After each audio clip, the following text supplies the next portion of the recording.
All right, and we are live on Facebook. I'm gonna close the chat here. So, hello everybody. Everybody was watching. Today I have Atara. She's a licensed marriage and family therapist from Florida, Hollywood, Florida. And today we're gonna talk about how to leave an unhappy relationship. But first, we want to start with how to even know that you are in an unhappy relationship, right, Atara? Yes. So, because sometimes people just feel off, like they feel not satisfied. And sometimes it's maybe something, they can change. So they can work on that. But sometimes it's really just not working, right? And so how does the person can decide whether it's not working and they should consider leaving, or it's something they should like work on with a marriage, in a relationship? Yeah, that's a good question. Well, I'm a big fan of listening to your gut feeling. So your gut feeling will kind of guide you in terms of how you feel about the other person. And sometimes you have this gut feeling that you just don't have the desire to be with the other person, to spend time with them. The communication is off. And it's important to listen to that gut feeling and to start to ask yourself why you're feeling that way. And is this something that can be improved upon? Or is this the end of the relationship for you? And once people decide that, then there's a whole other hurdle about how do I then leave this relationship? What is the next step? Right. So say they listen to the gut feeling and the gut feeling really says no, like they in touch, because a lot of people actually, they're not even in touch with their gut feeling. So, right. So when they come to therapy or do personal work, first few months, we can just work on that. Like, how do you separate your gut feeling versus your anxiety, right? Or your trauma responses. So you probably works on that a little, like how do you get in touch with your gut feeling? But say a person is in touch with their gut feeling and it's a no, right? They start sense like it's not going to change, this person's not going to change, and they're ready, or they want to take the next step. So how do you work with that? There's a lot of fears come up, right? Or if it's a long-term relationship, if there are kids involved, that's a very tricky, can be very tricky. Yeah, it can definitely be very scary, the idea of changing and kind of being on your own when you've been together with somebody for so many years. How is it going to affect your life? How is it going to affect your children's life? How is it going to affect your partner's life? What are people going to think? So there's a lot of factors that you have to think about.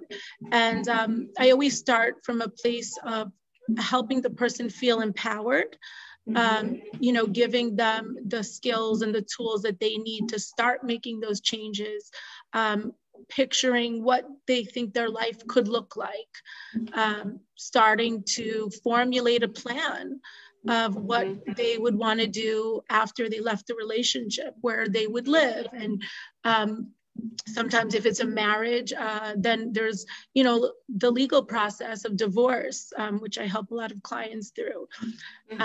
So we can start with first step, because I think it's as you said, something important about feeling empowered, because a lot of times people come in and they have a sense they want to leave the relationship, but they feel that they can't.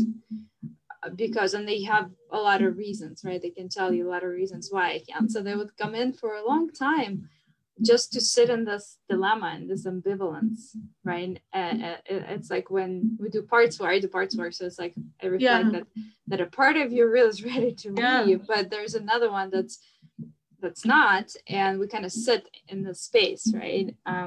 Of that, just not being able to leave, not feeling like you have a choice. It sounds like you help people to get through the place where they feel empowered to really make that choice, right? Definitely.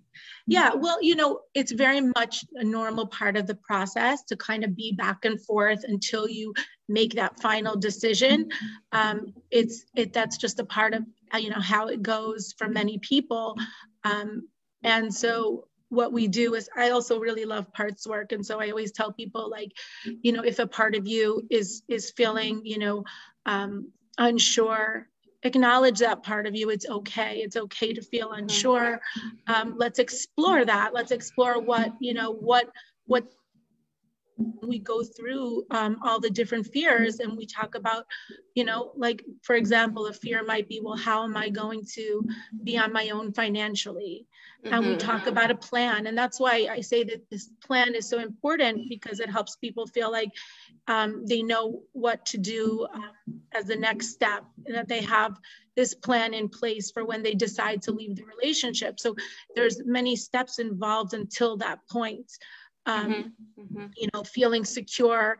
Also, many times in a relationship, the person has been, you know, sometimes we have a situation where it's a toxic relationship, and the person has been kind of put down by one partner. So they don't have a lot of confidence in themselves, because they've been with somebody that, you know, kind of made them feel less than, you know, and so we work on confidence by acknowledging their strengths, acknowledging their accomplishments. Yeah, like and when we were chatting, you said on worthiness space, or like self-esteem, because the person needs to feel that they deserve a better relationship before they can leave the current one that's not working for them, that they deserve that happiness or a loved relationship, being treated better.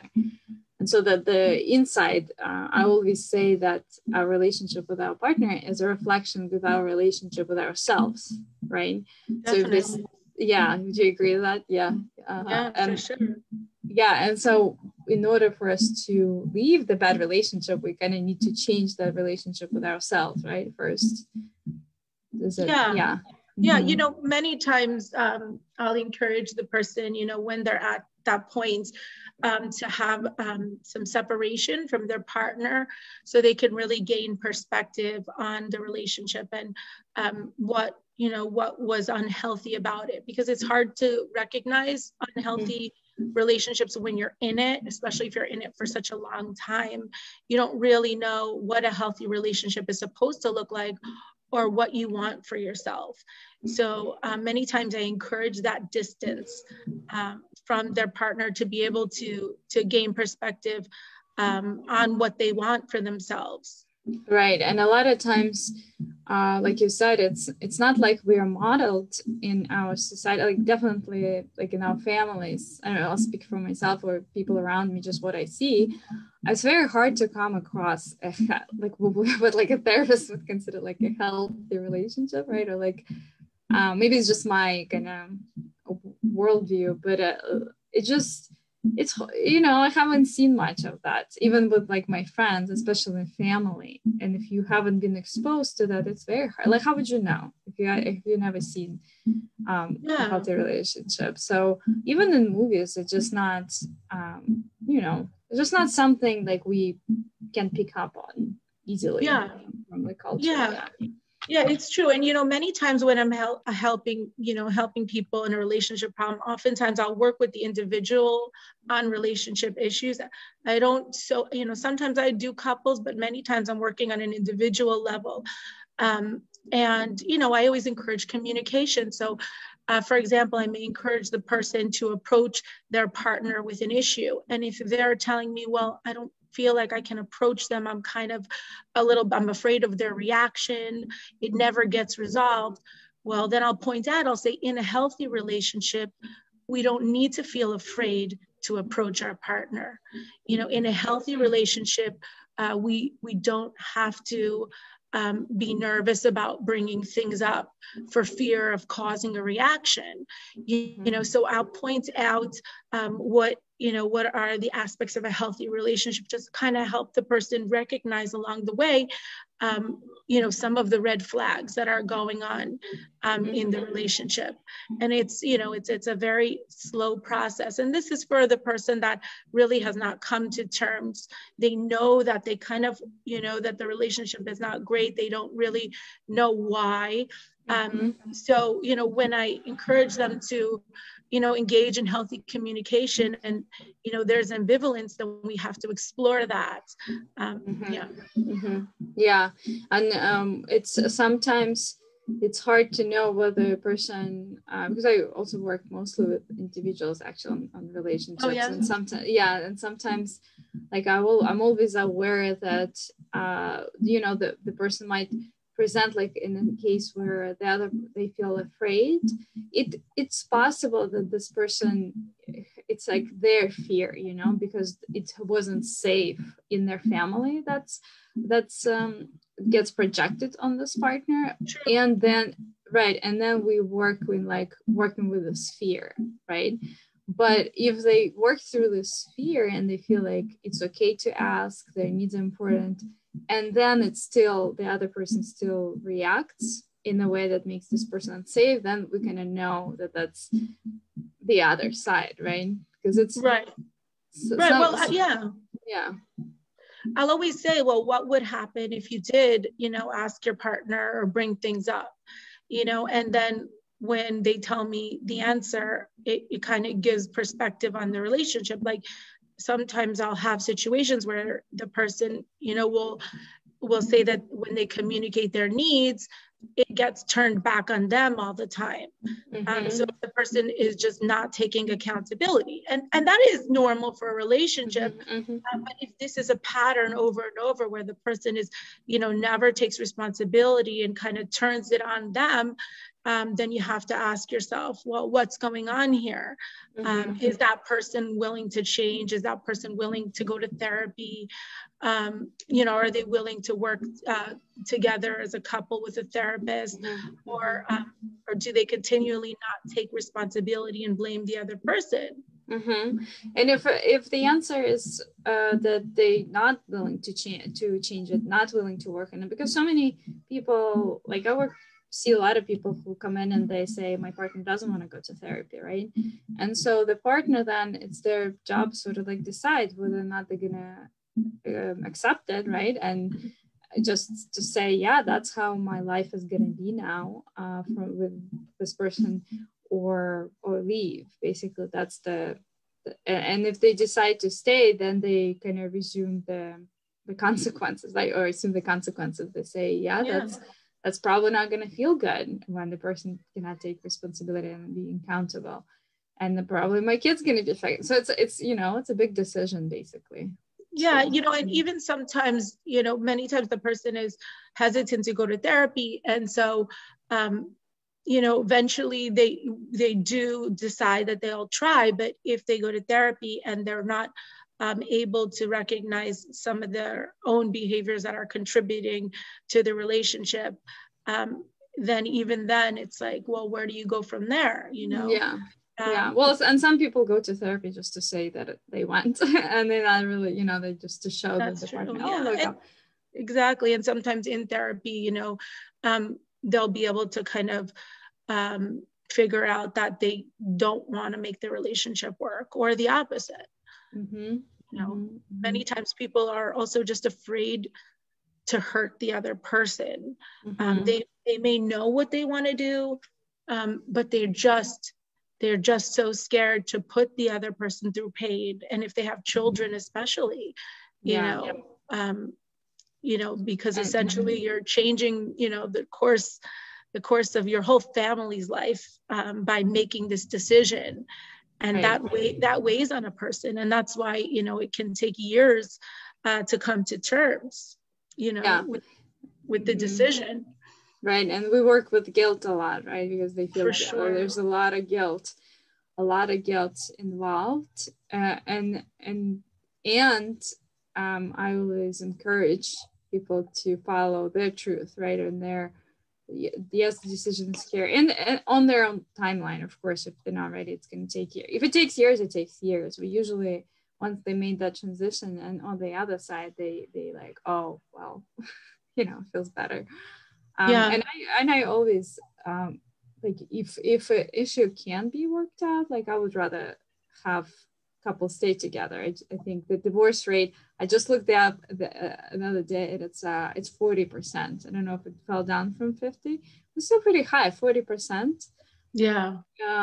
It's it's pretty high. It's still so I'm like, if it can be worked out, I always say, like, if you think of leaving the relationship, it's get some couples counseling first, right? Yeah, for sure. I mean, you always want to feel like, you know what, I tried my best. I did whatever I could to try to make this work. If you've made a commitment to somebody, so for sure. But, when you're past that point and you're staying out of, guilt or fear, Right. you really need to work through those things, because everybody deserves happiness, and ultimately even children and and your partner will be happy in the end if you're happy. Right. And what do you, I always ask like my clients, what are you modeling for your kids when you stay in an unhappy relationship? Like, are you modeling living your life out of guilt, like making decisions out of guilt? Would you want your kids to do that? Like, so it's a good, and honestly, like, I think it's better for kids if the parents are separated and happy versus together and happy. Yeah, I always say, two happy homes are better than one unhappy home. And it is a transition, and it is really difficult, but ultimately everybody deserves happiness. Even if you have children, just like you said, you need to model the fact that, you're taking care of yourself and you're doing, what makes you happy, and you're not staying in a relationship that's unhealthy and toxic. And sometimes it does happen that people come to therapy and they say, I want to leave an unhappy relationship, and they change their mind, right? In the course of therapy, they actually start being more proactive. They stop blaming the partner. They stop making them the bad guy, and they make changes. And just by doing that, the relationship changes and it becomes better. For sure. I mean, many times, when the person focuses on themselves and just working on themselves and being the best that they can be, they all of a sudden start seeing changes in their partner, changes in, in the relationship automatically. So many times that is the case. And that's why therapy can be great. And I see a lot of success with that. Yeah, I say like that. If your partner doesn't want to come to therapy, it's okay. You can still come and make amazing changes yourself. And because you are like literally half of the relationship will change. For sure. And your partner might see the changes and be inspired to change as well. Whether by going to therapy or doing their own personal work. Like, there's so many avenues of doing their personal work. Therapy is just one of them. So it's don't wait, Definitely. Don't wait to get Definitely. help. Yeah. And I always tell the person, like, after therapy, you can tell your partner like how much you're enjoying it and all the positive aspects, and it'll kind of encourage them and make them curious. And many times after a while, then, their partner may, start individual therapy for themselves because they're seeing the benefits from their partner, or they'll join them, in couples therapy because they're seeing the benefits. So just like you said, if somebody is not interested in going to therapy, it's okay if just one person goes. You'll still have a lot of benefit from that. Yeah, definitely. I encourage people to go because sometimes they keep stuck in that attention on the other person, but they are not changing. They're not doing the work, and it's like, well, that's not helpful because, that's true, and that's not gonna change anything. So if you kind of take the step. So we talked. Feels like we talked about a couple of things, like trusting your gut, whether to decide if the relationship is right or not, then working on empowerment and self-esteem and feeling good. And once you're in a good place, right? Once you're feeling empowered, worthy, it's so much easier to make change from that. And from that, it sounds like it's more like certain steps, right? Like more logistics. So how would you describe the next steps? Yeah, like I said, you want to have a plan, you want to have a lot of support in place. Besides for just individual therapy, I always recommend joining a support group. So support groups are great because you have other people who are in the same situation or maybe kind of further along in the process, that can encourage you and let you know that there is hope and there is happiness. On the other side. Yeah, you can do it on your own. Like I have some clients that will join a divorce support groups before at the beginning process, and they'll speak to people who are, towards the end, and, those people can encourage them, give them advice. So it's really, really important to speak to people who are going through the same thing. If you have a particular type of relationship where you experience, let's say, emotional abuse or physical abuse, speak to other survivors of emotional and physical abuse, because they will have so much insight for you. It's a hard thing to go alone through, like, because sometimes people initiating divorce or going through divorce, and there's not that many people who are on the scene, like all the partner friends, and so they might feel like it's alone, and it's a big transition. Like divorce has like the highest stress level, right? Like it's the biggest transition other than like death of close one or spouse, and so the support is so crucial. And also there's a lot of grieving, right? So there's it's still a loss, even if it's not a healthy relationship, not the relationship that they wanted. There's still a part of them is going to grieve. A part of them might be relieved and happy, and another part is still going to grieve what has been lost. So it sounds like grief work is, part of it, part of the. For sure. Yeah, for sure. Grief work is a big part of it. There are a lot of mixed emotions that you'll go through, during the divorce process. And so it's really important to understand that those feelings are valid, to not push away those feelings and to kind of move through them. Many times we put so much effort into not feeling the feelings, and it becomes counterproductive. That's the idea of grief, is that you really want to allow yourself to feel those feelings, and be self-compassionate about it, telling yourself that it's okay, whatever I feel. If I'm feeling angry, it's okay, it's part of the process. If I'm feeling sad, if I'm, kind of in shock about what's happening to me, it's part of the process. Allow yourself to feel it, talk about it with somebody, write it down, journal about it, because you have to, move through those feelings and allow yourself to go through it. Yeah, it's a the feelings, a big part of it. And again, like we're not taught.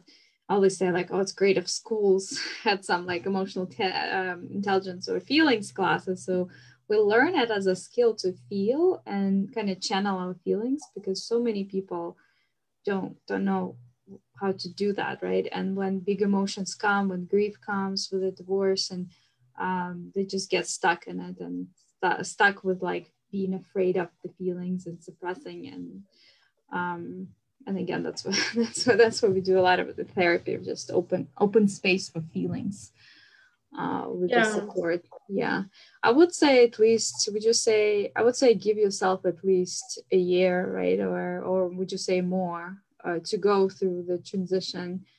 Well, once you already started, well, even if the being ready can take years, but once you actually, like, say, filing for divorce, it's a process. The feelings are gonna be there for a long time. I don't want to say like, well, forever, but I don't want to have an expectation that it's going to just last a month and be over. Like, it's going to be a while, and it's okay. Yeah, in a sense, your life is different.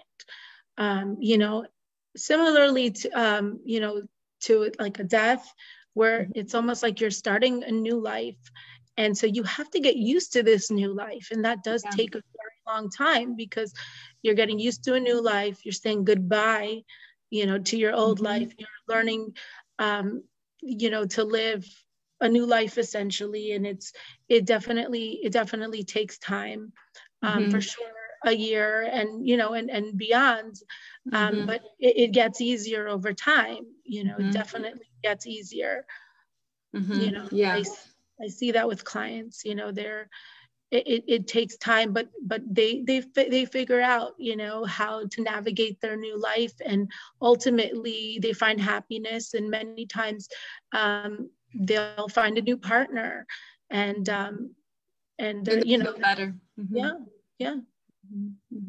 So you'd see that, right? Like you see them through the transition and up to the other side. So you kind of, when the person comes in, you can hold that hope for them, because a lot of times people come in and they don't see they kind of see the light at the end of the tunnel, but they're not there yet. So usually a helper holds that vision for them when they sometimes don't feel that, and sometimes they just get really scared.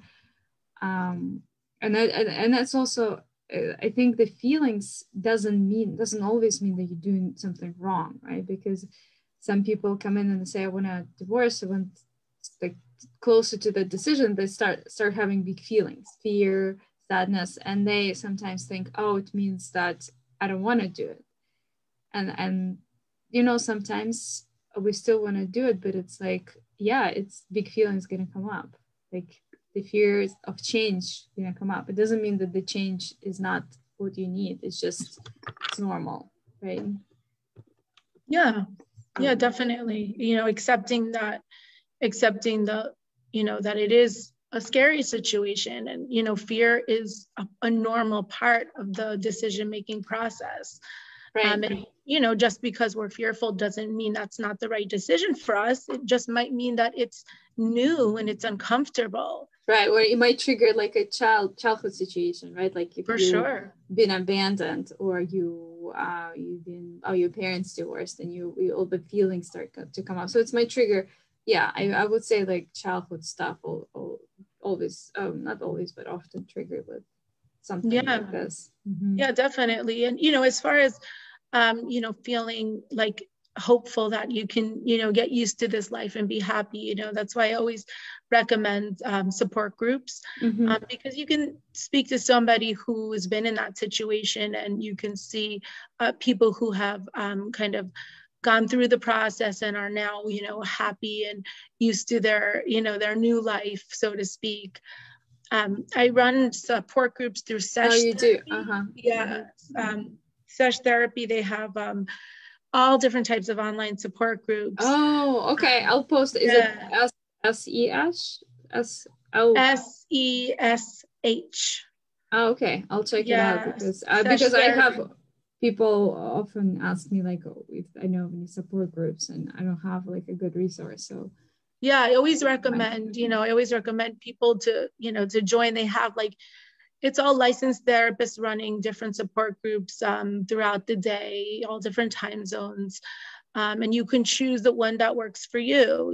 I run some on anxiety, depression, divorce, breakups. Oh, perfect. All different types. So you find what works for you. And I just find it very, very helpful for my clients. Yeah, got it. Yeah, I'm a big fan of group therapy. Yeah, oh, me too. It's I think it's always helps with healing, right? Like it's accelerated, because so many things can be experienced and brought up and healed through presence of others, a group. Yeah. When it comes to leaving an unhappy relationship, it's the more support, the better. Wherever you can get support, take it. And if somebody asks you like, how are you doing? You can be honest with them and let them know what you're going through. If somebody asks, how they can support you, let them know, if there's a way that they can help, ease the burden, whatever it is. It's okay to be vulnerable when you're having, when you're going through a difficult time. Yeah, definitely. That's the only way through. The only way out is through. Yeah. Thank you so much. I feel like we're wrapping up. Is there, just thinking about anything else that we haven't said? I think we covered it. We covered it pretty well. Yeah. Yeah. But if anybody has any questions, they could always reach out to me. And So I'll post information and information on support groups, and hopefully this has been helpful to people. If they have any questions about leaving unhealthy relationship, they can ask. All right, thank you so much for having me. Thank you, Atara. It's been great talking to you. Okay, you too. Take care. Bye. Bye.